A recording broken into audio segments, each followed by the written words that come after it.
Welcome back, America. President Hollande of France has confirmed that the church attack this morning was ISIS. 2 terrorists in the name of ISIS. I'm joined now by United States Senator Tom Cotton of Arkansas. Good morning, Senator. Sorry to greet you with another grim ISIS attack, but it does seem as though Democrats are whistling past the ISIS graveyard last night.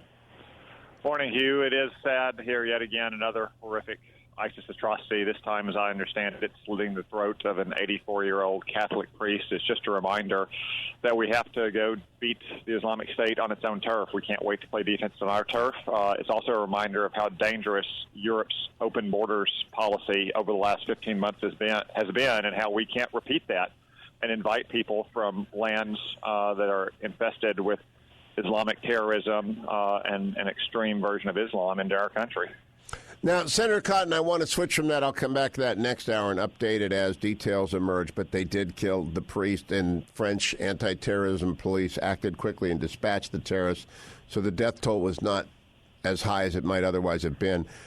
Your colleague Cory Booker gave a speech last night, and I took to Twitter to compare your very effective speech and his very effective speech.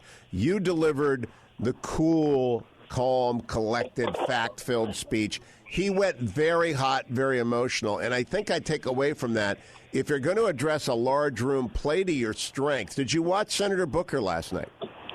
Hugh, I have to confess that I did not watch the Democratic convention last night. Cory is a good orator, and he's a good spokesman for the liberal viewpoint that most Democrats in the Senate share, so I'm sure he did a good job. He did a bang-up job, and the First Lady was terrific. But I want to go back then to your speech. How did you prep to give that? Because a lot of Democrats fell flat last night, right on their faces. And I wondered to myself if they practiced at all or if they have any idea of the dynamics of a big room versus a coffee house or a fundraiser. Well, Hugh, I have a secret weapon that not many senators have. My wonderful wife, Anna, used to be an actress. So not only did she help me with the writing of the speech, but more importantly, she helped me with the delivery of it.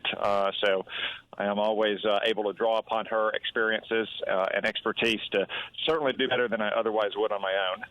And you have to remember, it's a TV audience primarily, not a convention audience, though they are a prop in the overall delivery. And I thought they framed you very well, and your tone was right. A lot of people to be hot, like Rudy Giuliani was very hot the same night you spoke.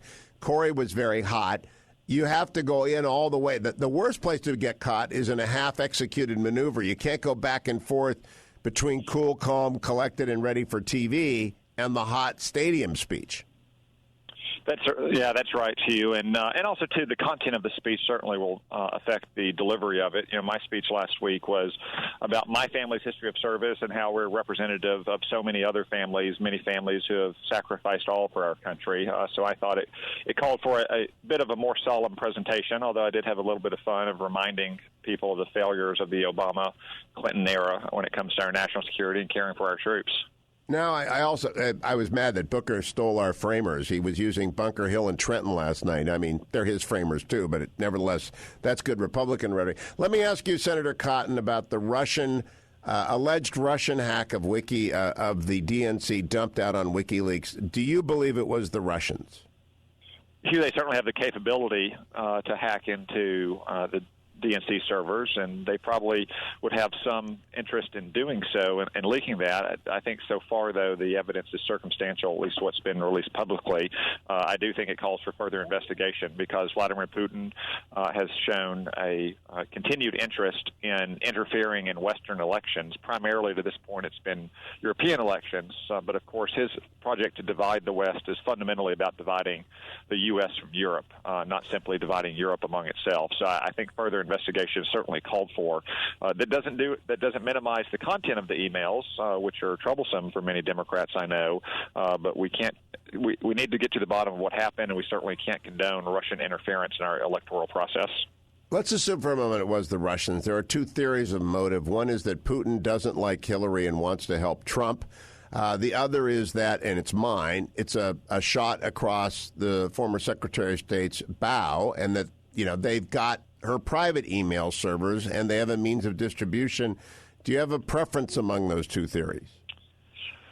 Hugh, I don't want to speculate, but I've long been worried about the prospect that any foreign intelligence service or criminal gang, for that matter, might have accessed Hillary Clinton's private email server, or for that matter, the Clinton Foundation servers, and that it might not just show bad judgment on their part retrospectively, but could compromise her and some of her senior advisors prospectively. That's why what she did was so dangerous, because she put herself and her senior advisors in a position to be compromised in the future based on the content of those deleted emails by a foreign intelligence service.